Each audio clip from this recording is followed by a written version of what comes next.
Good evening everyone. आज हम लोग स्टार्ट करेंगे अपना नेक्स्ट पेपर। कल हम लोगों ने पेपर नंबर 23 डिस्कस किया था, जो हमारा डेली टेस्ट पेपर होता है। और आज हमारा जो पेपर डिस्कस होगा that is daily test paper number 24। तो आज के पेपर का सबसे पहला क्वेश्चन है। तुम्हें क्वेश्चन में कॉट एक्स बाई टू की वैल्यू दे रखी है 4/3, और तुम्हें क्वेश्चन में फाइंड करना है कॉस एक्स की वैल्यू। तो सबसे पहली चीज, इस क्वेश्चन में कॉट एक्स बाई टू का कॉस एक्स से कोई रिलेशन नहीं बनता है। तो सबसे पहले हम लोग क्या करेंगे, यहाँ से टेन एक्स बाई टू की वैल्यू निकाल लेंगे।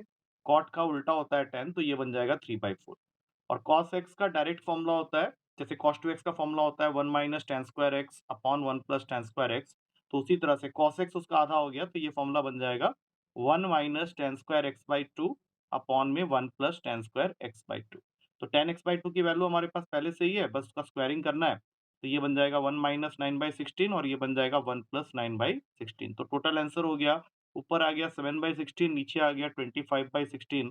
16 कैंसिल हो गया, आंसर आया 7/25। ये हमारे ऑप्शन सी में प्रेजेंट है, तो इसका आंसर हो गया C. Now coming to the next question, question number 2। तुम्हें यहाँ पे दो इक्वेशंस दिए हुए हैं। पहला है tan A + tan B is equals to small a, और दूसरा इक्वेशन है अपने पास में cot A + cot B is equals to small b। अच्छा, ये दोनों इक्वेशन देख के क्वेश्चन तुमसे बोल रहा है कि find the value of cot A + B। तो सबसे पहला काम, जब हम लोग इस क्वेश्चन को स्टार्ट करेंगे, तो cot A + B का फॉर्मूला लिख देंगे। cot A + B का फॉर्मूला होता है cot A into cot B -1 upon में cot B + cot A। अब ये फॉर्मूला लिखने के बाद हम लोग को ये देखना है कि हम लोग को cot B + cot A तो यहाँ पे इक्वेशन नंबर 2 में गिवन है, तो ये नीचे आ गया b, ये -1 अपनी जगह है। अब हमारे पास में मुद्दा है कि हम लोग किस तरह से cot A into cot B की वैल्यू को फाइंड आउट करें। तो उसके लिए हमारे पास में ये जो इक्वेशन है cot A + cot B equals to b, उसको हम लोग लिख सकते हैं 1/tan A + 1/tan B is equals to b। तो एलसीएम लेने के बाद ये बन जाएगा tan A + tan B upon में tan A into tan B is equals to b, जिसमें से tan A + tan B की वैल्यू हमें गिवन है a के इक्वल। तो हमारे पास में आंसर में क्या आ गया, a अपॉन में tan A into tan B is equals to b। तो ये लिखने के बाद हम लोग यहाँ पे देखेंगे कि हमें तो 1/tan A into tan B मतलब cot A into cot B की वैल्यू चाहिए, जो कि हम लोग को यहाँ से मिल रहा है, that is equals to b/a, because 1/tan A into tan B जो है वो यहाँ पे तुम्हारे पास में आ गया। तो हम लोग सीधा यहाँ पे स्टार्ट करेंगे और इसको लिख लेंगे, दैट इज ये आ जाएगा यहाँ पे हमारे पास में, इस वैल्यू को b/a को ऊपर सब्स्टिट्यूट कर देंगे।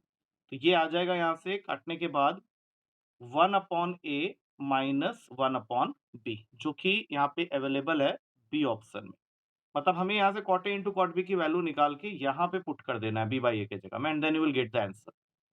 अगला क्वेश्चन है question number 3, height and distance का क्वेश्चन है।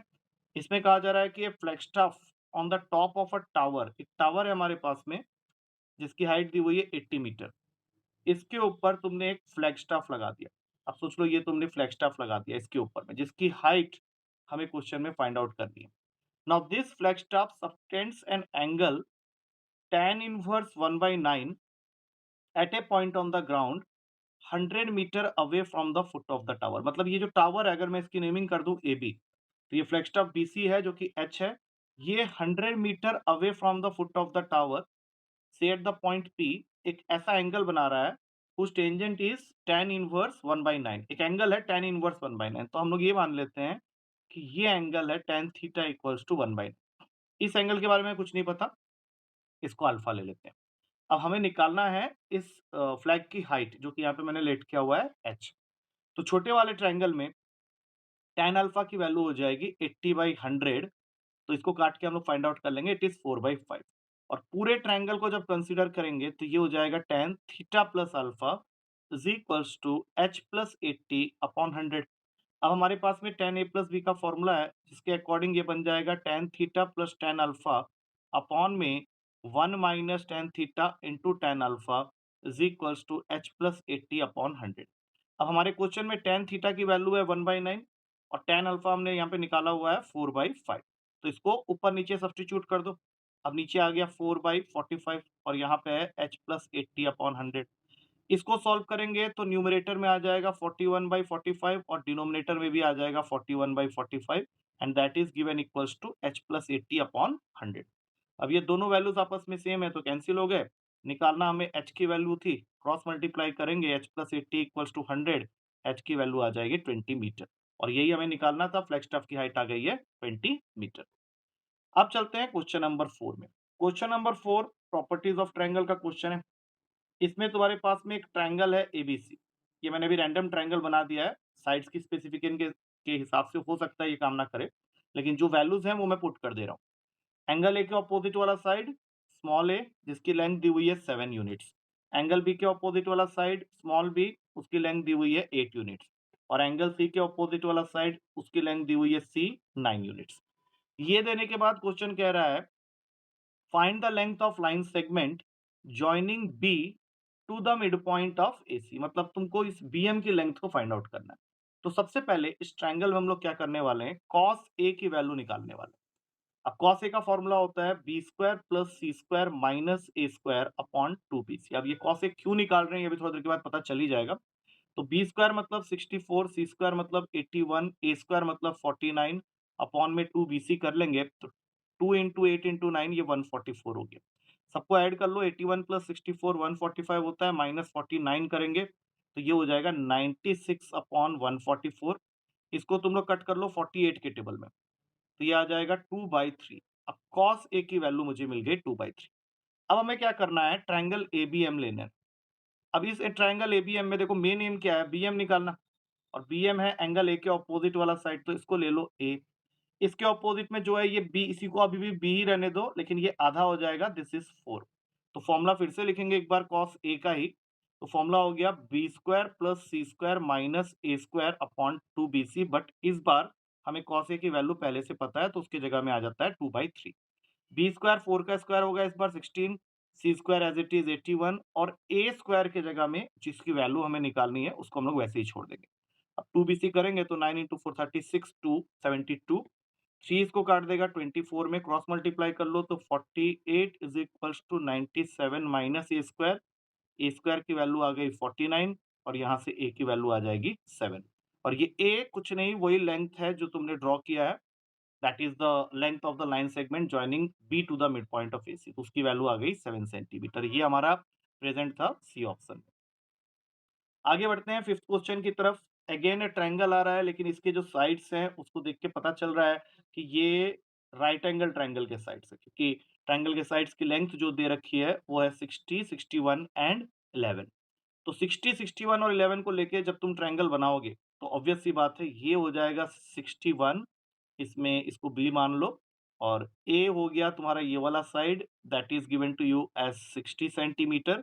और सी हो गया तुम्हारा ये वाला साइड जो कि तुम्हें क्वेश्चन में दिया हुआ है 11 सेंटीमीटर। 60, 11 और 61 का पाइथागोरियन ट्रिपलेट बनता है।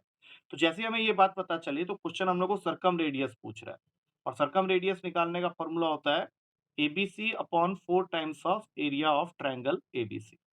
लेकिन अगर हम लोग एक राइट एंगल ट्रायंगल की बात कर रहे हैं तो राइट एंगल ट्रायंगल के अंदर में एबीसी इतना कुछ निकालने की हमें जरूरत नहीं है। राइट एंगल ट्रायंगल में ये सबको पता है कि सरकम सेंटर जो होता है, जो सरकम रेडियस या सरकम सेंटर जो होता है that lies at the mid point of hypotenuse.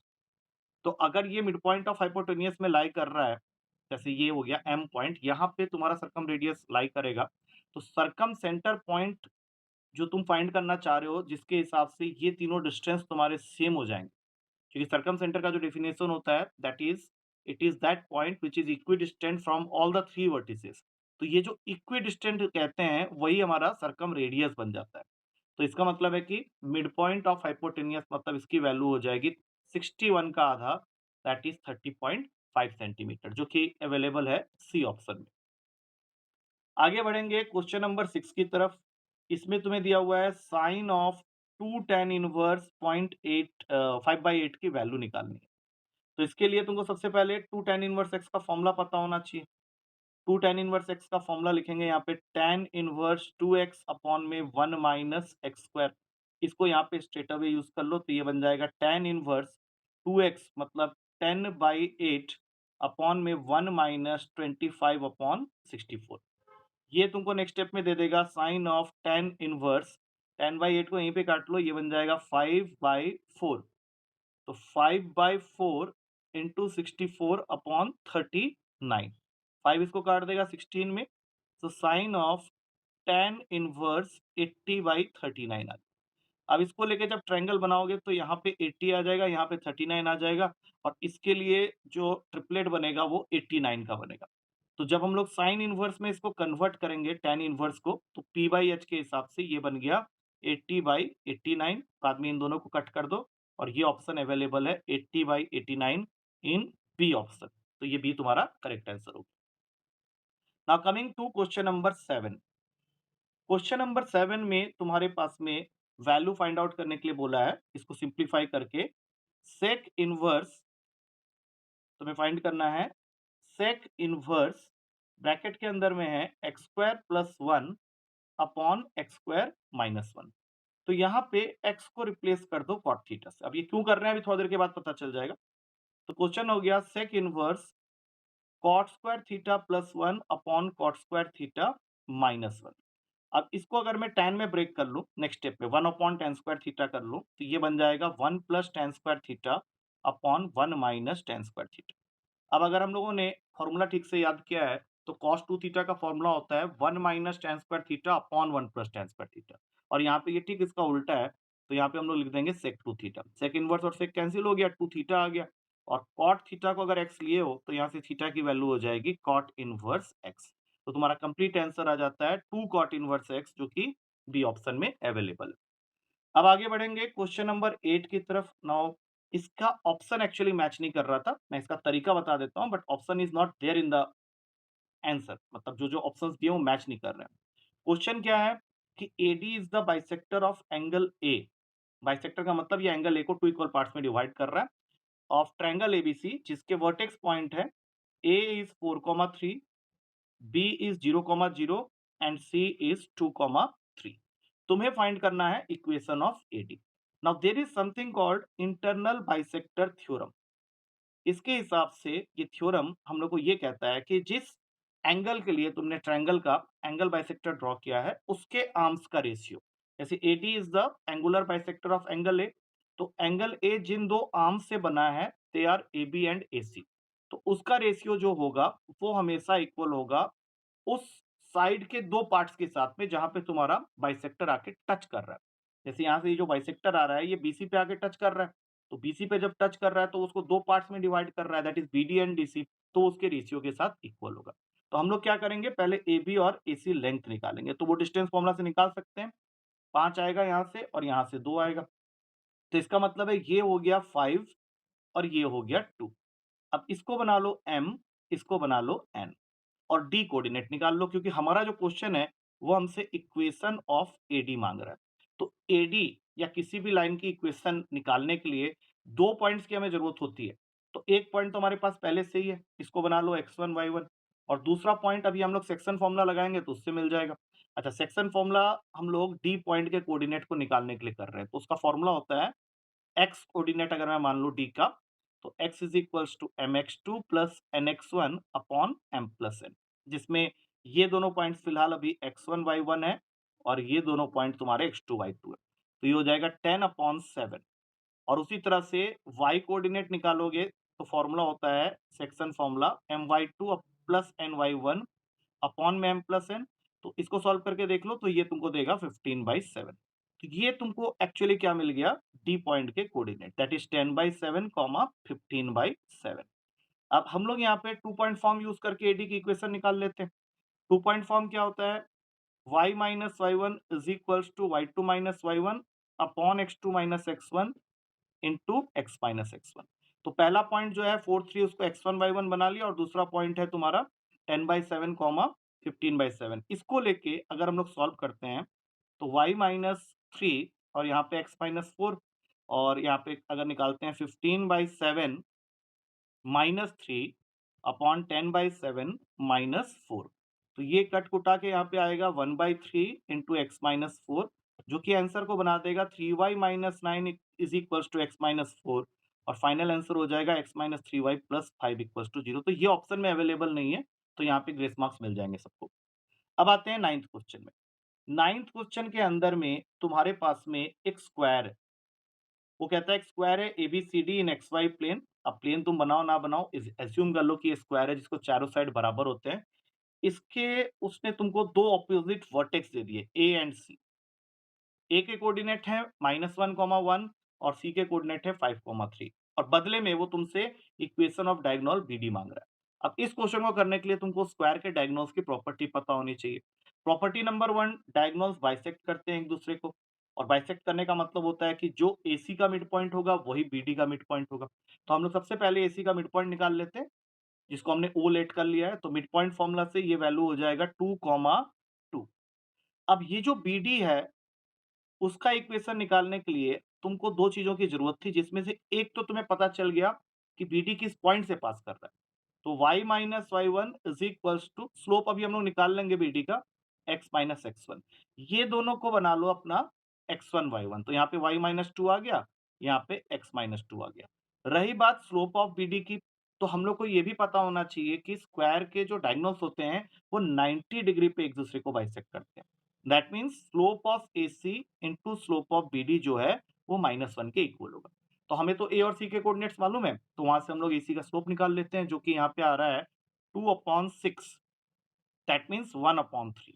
इसका मतलब है BD का स्लोप हो जाएगा सिर्फ -3, क्योंकि 1/3 में -3 मल्टीप्लाई होगा तभी तो -1 बनेगा। तो अब ये वैल्यू तुम यहाँ पे पुट कर लो। तो इक्वेशन क्या बन गया, y minus two equals to -3 into X minus two. अब सॉल्व करते हुए जाते हैं, देखते हैं कौन सा आंसर आ रहा है। y minus two is equals to -3x plus 6। सबको यहाँ ले आओ, 3x plus Y -8 is equals to 0, जो कि हमारा प्रेजेंट है डी ऑप्शन के अंदर। So D option will become our answer. Now coming to the last question of this paper, 10th question. इसमें तुमको बोल रहा है कि there is a triangle PQR जिसमें PS को उसने मीडियन बनाया। अब देखो मीडियन क्या होता है, मीडियन वो वाले लाइन सेगमेंट को बोलते हैं जो ट्रायंगल के किसी भी वर्टेक्स पॉइंट से चल के ऑपोजिट साइड के मिड पॉइंट को टच करे। तो P का कोऑर्डिनेट है 2, 2, Q का है 6, -1 और R का है 7, 3। अब क्वेश्चन तुमको ये बोल रहा है कि find the equation of the line which is passing through 1, -1। मतलब यहाँ पे एक लाइन है, वो हमें नहीं पता कहाँ पे है, लेकिन वो पास कर रही है 1, -1 से। सपोज कर लो यहाँ पे है कोई पॉइंट जो कि 1, -1 से पास कर रही है वो लाइन और पैरेलल है PS के साथ। मतलब सिचुएशन इस तरह से। तो तुम्हें जिस लाइन की इक्वेशन को फाइंड करना है वो किस पॉइंट से पास कर रही है वो तो तुमको पता चल गया। तो y minus Y one is equals to m into X minus X one से ये दोनों पॉइंट्स तुम्हारे x1 y1 हो गए। तो यहाँ पे आ गया y+1 और यहाँ पे आ गया x-1। अब रही बात ये जो लाइन है इसके स्लोप की, तो क्वेश्चन में ये बता दिया है कि तुम्हारा ये जो लाइन आने वाला है वो PS के साथ में पैरेलल है।